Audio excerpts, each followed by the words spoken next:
Hello guys, welcome to my channel NetCast on WebTech Zone. In this video tutorial, we are going to learn how to put two photos on Instagram story post. So I'm going to show my Android phone, but if you're using iPhone, you can follow the same step. Guys, let's start with the video. Before we start, I request you if you like this video, hit the like button, subscribe my channel, and don't forget comments below. So guys, let's start with the video.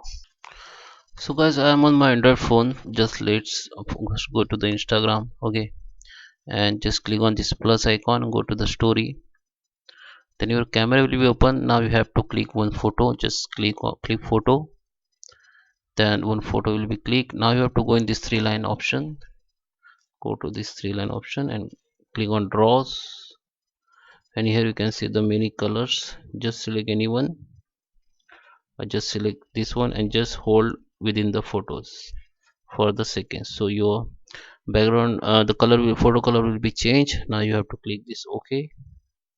Now go to the okay, now go to the sticker icon, and your here you have to scroll down and find out this option. Just click on it, then your phone gallery will be open. Just open any photo, just click on it, and you can move it anywhere and you can resize it as per your requirement. Okay, and same way you can add another photo. You can add multiple photo as per your requirement. So I just add another photo from here. Okay, so, and now you have to click on OK after all done. And now you can share your story with two photos or multiple photos. So I hope you like this video. Thank you for watching. Please subscribe.